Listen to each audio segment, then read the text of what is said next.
Kan kalau saya Iya. tergantung partai. Jika memang ditugaskan, saya siap. Ya, Agus Mulyadi Fitria katanya. Mulia. Waduh. Gitu ya.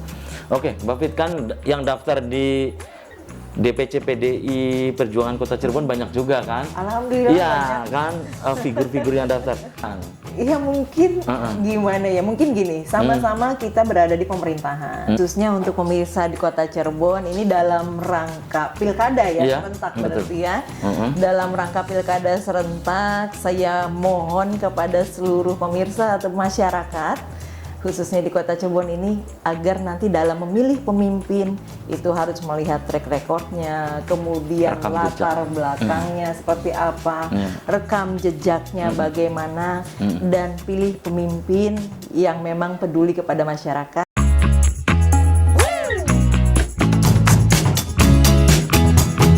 Assalamualaikum warahmatullahi wabarakatuh. Senang sekali saya Afif Rifai hadir kembali di hadapan Anda di podcast Fajar Cirebon TV, dan kesempatan kali ini sudah hadir di hadapan saya seorang politisi perempuan dari Kota Cirebon, saat ini sebagai Wakil Ketua DPRD Kota Cirebon, dan Pilkada serentak pada 27 November 2024. Sosok yang ada di hadapan saya ini disebut-sebut bakal maju ya sebagai calon kepala daerah ya Kota Cirebon. Nanti apa betul demikian? Kebetulan di hadapan saya ini menjadi salah satu ketua partai politik di Kota Cirebon, yakni ketua DPC PDI Perjuangan Kota Cirebon. Di hadapan saya ada Ibu Fitria Pamungkaswati. Saya bingung nih ya,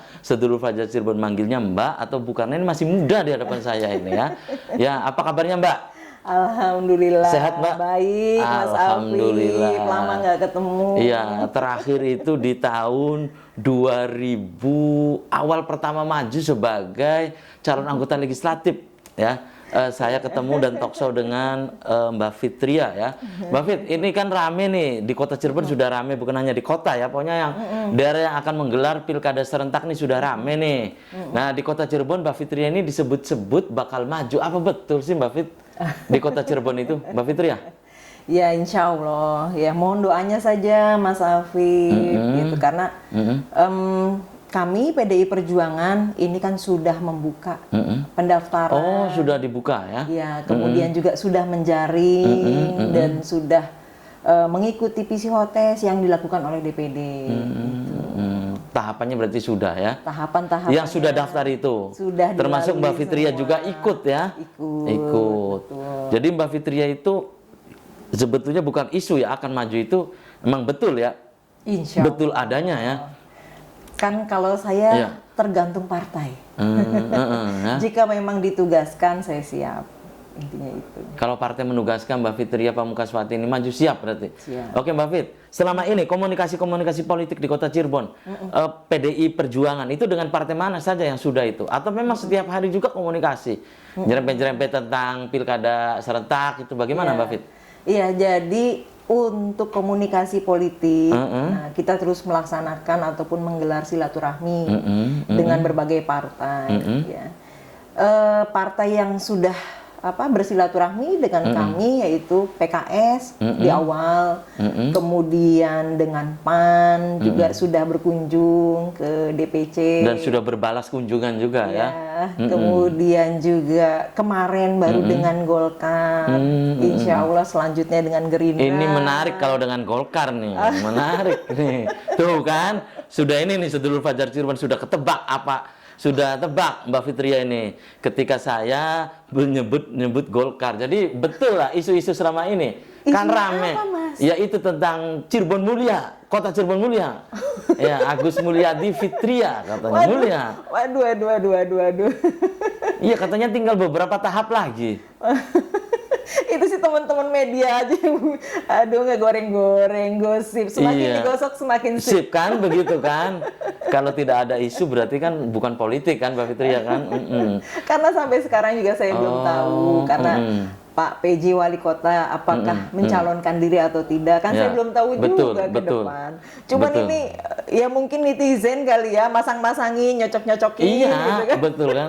Ya, dan itu kan sempat juga saya baca di beberapa sosial media, kemudian juga berita-berita online, Kota Cirebon Mulia itu kan, Oh, gitu? Agus Mulyadi dan Fitria katanya.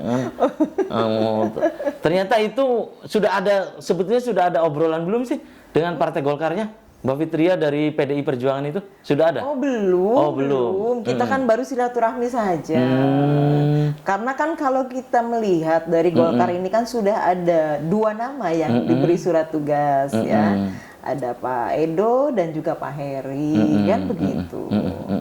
Nah, dengan berarti, tapi kan belum rekom kan? Belum kan? Belum. Jadi ini semua masih dinamis kan? Masih dinamis. Masih cair juga kan? Masih cair, betul.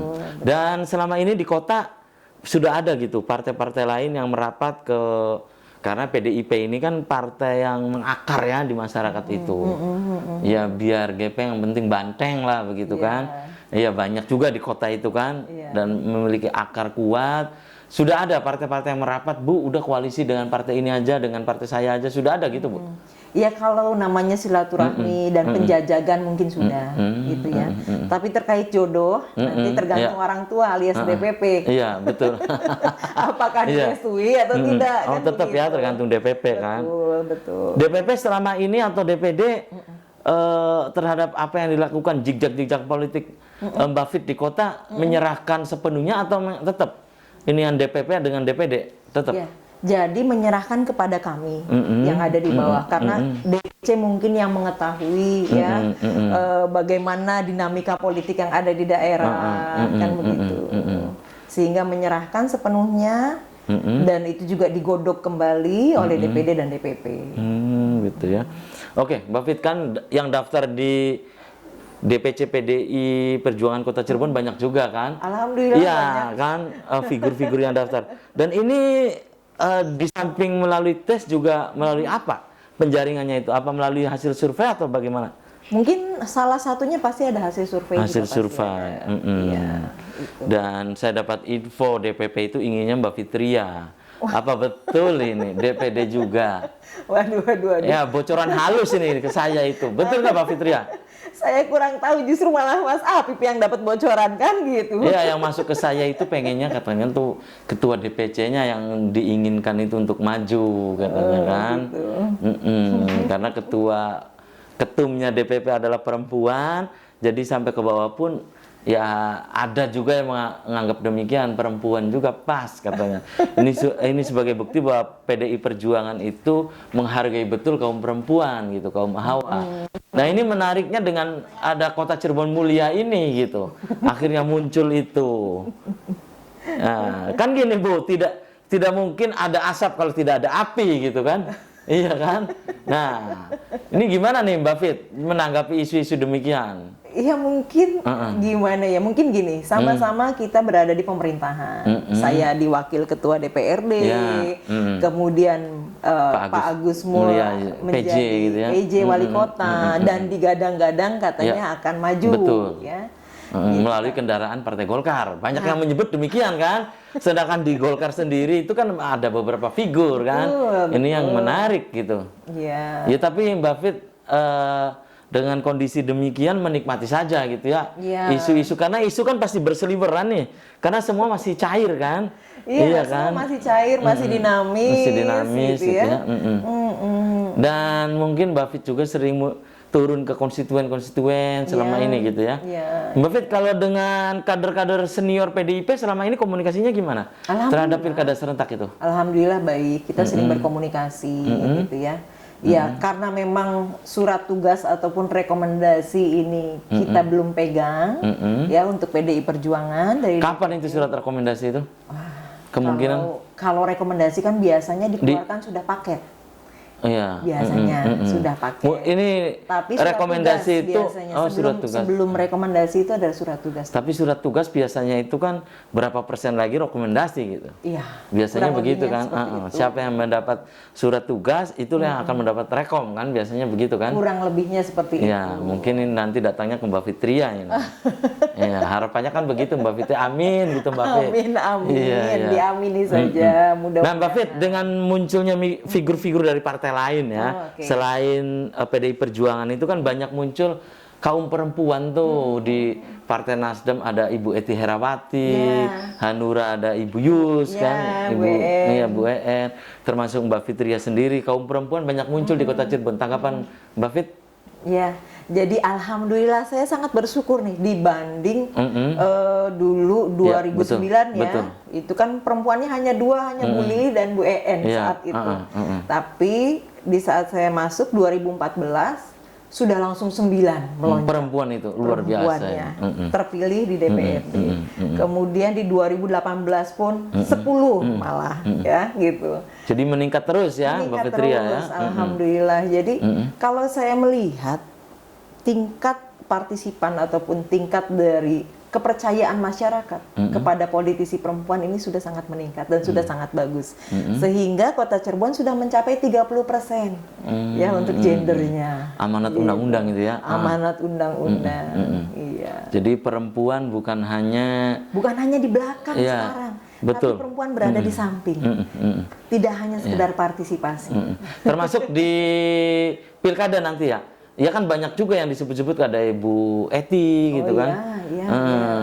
Kemudian juga Mbak Fitria Pamungkaswati sendiri, di Gerindra ada Ibu Dokter Tresna gitu ya. Iya. Nah, ini juga menandakan bahwa perempuan juga di sektor politik juga ini terus mendapatkan kepercayaan Mbak Fitria. Iya, alhamdulillah. Ya, jadi mungkin kesadaran dari masyarakat juga kan banyak nih merasa terwakili oleh perempuan. Iya, ya. Mbak Fitria, ini berandai ya jika atau ya kita berandai lah jika PDI Perjuangan di Kota Cirebon itu berkoalisi dengan partai bukan kehendak dari DPP, itu bagaimana DPP? Misalnya Mbak Fitnya intent komunikasi dengan, kan ada beberapa partai yang tidak dikehendaki ya dalam tanda petik itu kan oleh DPP itu. Kemudian Mbak Fitrianya itu berkomunikasi intent dan berjodohnya itu bukan dengan partai yang dikehendaki oleh DPP, itu gimana Mbak Fit? Jadi yang penting untuk partai itu bagaimana kita bisa mempresentasikan. Kenapa harus dengan si A? Kenapa harus dengan si B? Jaminannya apa? Kan begitu. Pasti kan menghitung pasti ada. Ya kalkulasi ya. Kalkulasi politiknya Mbak Fit ya. Betul. Pasti. Kalau dirasa menang, saya rasa DPP pun pasti akan menyetujui. Kayaknya sregnya dengan mulia ini. Sregnya ini kayaknya sih ya. Itu Mas Apip yang ngomong ya. Enggak, lihat dari sisi psikologi politik juga kemungkinan dengan mulia lebih sreg. Kayaknya komunikasinya intent ini atau bagaimana? Atau dengan figur yang lain juga Mbak Fit tetap komunikasi? Iya, kita komunikasi dengan siapapun. Namanya kan jodoh nggak tahu nih. Iya, betul dengan ya. siapa. Ya, betul. Pacarannya dengan si A, nikahnya dengan si B ya, kan gitu. Ya, saya begitu ya. Iya Mbak Fit ya, iya betul. Iya kan? Begitu juga di politik kan? Betul. Iya, begitu juga di politik kan? Betul. Ya, misalnya Mbak Fit komunikasinya dengan si A, tiba-tiba dipasangkan dengan si B, dengan kan si B gitu. Kan beda lagi ya. Betul. Iya, itulah politik ya. Betul ya Mbak Fit. Tapi saat ini kan juga partai tidak ingin kawin paksa. Itu yang yang harus dihindari kan begitu ya. Iya, kalau kawin paksa gimana gitu kan. Kalau udah kawin paksa udah belum tentu langgeng kan begitu. Banyaknya begitu ya. Ada juga kawin paksa yang langgeng kan. Ada juga. Ya jangan-jangan dengan mulia nanti DPP-nya memaksakan saja lah. Kan padahal beda itu kan. Ini koalisinya kalau di Presiden Ganjar, ininya ke koalisi Merah Putih kan. Iya kan, di DPP jangan-jangan udah dipaksakan aja tuh, karena peluangnya besar loh Mbak. Iya kan, banyak yang bilang begitu kan.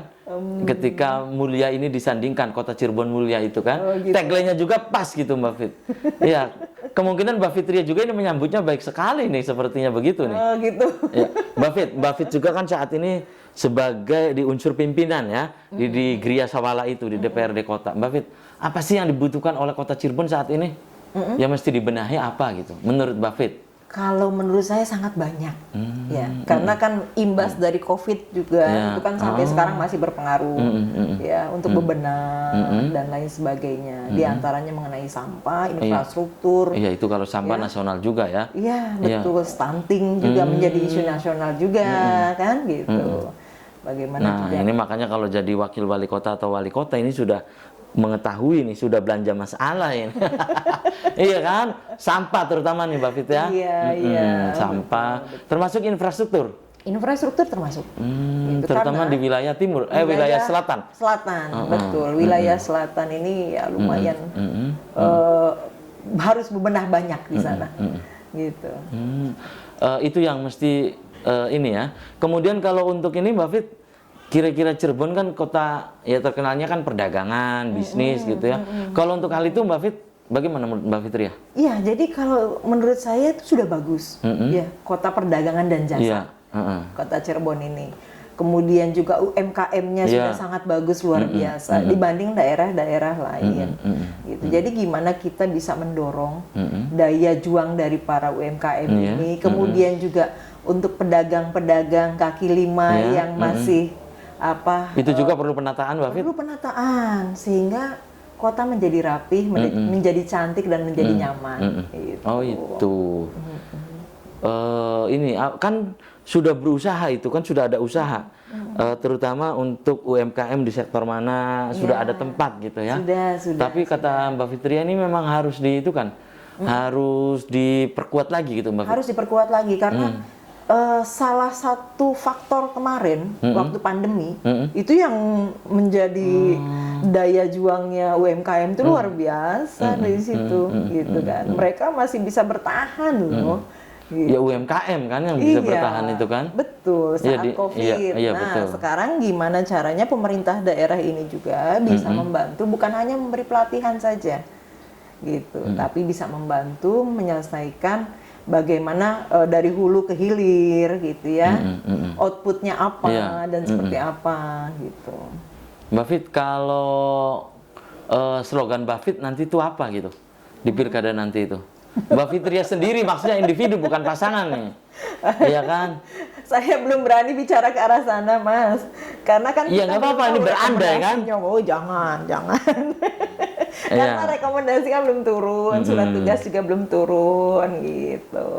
Ini tuh padahal sudah tahu nih rekomendasi itu jatuhnya ke siapa ya nih. Padahal udah tahu ini. Ya pura-pura aja tidak tahu kan. Tidak tahu. Jangan-jangan kura-kura dalam perahu. Mbak Fitria, kalau PDIP kan waktu pilpres kan sendirian tuh ya. Di Kota Cirebon juga ada instruksi begitu, sendirian. Karena di Kota Cirebon apa harus berkoalisi untuk memenuhi syarat itu? Untuk yang apa? Untuk pilkada itu. Untuk pilkada. Pilkada ini khususnya di Kota Cirebon tidak ada yang bisa mandiri. Harus koalisi semuanya ya. Harus berkoalisi. Karena apa? 7 kursi minimal. Gitu. Sedangkan di kita kan PDIP, tidak ada yang mencapai itu. Iya, tidak ada yang mencapai itu ya. Betul. Mbak Fit, ini pertanyaan terakhir saya ya ke Mbak Fitria nih. Ingin pasangan Mbak Fit birokrat, politisi, pengusaha, atau apa nih? Ini biasanya pertanyaan menjebak. Inginnya Mbak Fit nih, birokrat sepertinya ya. Karena untuk di pemerintahan nantinya kan. Ya kalau saya sebetulnya tergantung nanti, Mas. Kan berjodohnya nanti dengan siapa. Itu kan kembali lagi ke situ. Betul. Tapi ini kayaknya pertanyaannya menjebak nih Mas Apip nih. Tapi ini sudah ada komunikasi penjajagan gitu ya. Sudah. Biar tahu sama tahu lah ya, TST lah ya. Betul. Karena banyak juga yang secara personal sudah komunikasi dengan saya, gitu kan. Karena masing-masing partai ini masih belum mengeluarkan rekomendasi, kan gitu. Ya contoh PDI Perjuangan belum. Belum gitu ya. Terus, kemungkinan rekomendasi bareng nggak semua serentak juga? PDI Perjuangan khususnya? ada biasanya itu bertahap. Oh bertahap. Bertahap biasanya. Yang dirasa sudah clear, sudah mempunyai kepala daerah itu biasanya didahulukan. Yang sudah clear di DPP. Nah, yang seperti di kami yang belum punya kepala daerah itu masih digodok betul-betul sehingga rekomendasi ini tidak salah. Gitu. Oke, Mbak Fitria, sayang sekali ya waktu kita terbatas. Nanti kita bisa dilanjut lain waktu, lain kesempatan, tentu dengan tema yang berbeda. Mbak Fit, sebelum saya tutup, silakan Mbak Fitria Pamungkaswati, apa yang ingin Mbak Fitria sampaikan untuk pemirsa khususnya di Kota Cirebon? Silakan, singkat saja Mbak Fitria. Ya, khususnya untuk pemirsa di Kota Cirebon ini dalam rangka pilkada ya, serentak berarti ya. Dalam rangka pilkada serentak, saya mohon kepada seluruh pemirsa atau masyarakat khususnya di Kota Cirebon ini agar nanti dalam memilih pemimpin itu harus melihat track recordnya, kemudian latar belakangnya seperti apa, rekam jejaknya bagaimana, dan pilih pemimpin yang memang peduli kepada masyarakat. Kemudian untuk money politik, no. Oh iya. Jadi kita jangan mudah dibeli, gitu, karena angka 100 ataupun 200 rupiah, ya, akhirnya salah memilih pemimpin. Menyesal untuk 5 tahun ke depan. Menyesal 5 tahun kemudian. Oke, terima kasih nih Mbak Fitria Pamungkaswati sudah menyempatkan hadir di podcast kami ya. Sukses selalu nih Mbak Fitria Pamungkaswati, dan komunikasi dengan Mbak Fitria itu tahunan ini hanya lewat WhatsApp saja ya, komunikasi itu. Dan sedulur Fajar Cirebon, demikian perbincangan saya dengan Mbak Fitria Pamungkaswati, sosok politisi muda, cantik, energik, dan kuat ya. Dan semoga bermanfaat. Terima kasih atas perhatian dan kebersamaan Anda. Akhirnya saya, Afif Rifai, dan kerabat kerja di edisi kali ini harus pamit undur diri, dan wassalamualaikum warahmatullahi wabarakatuh.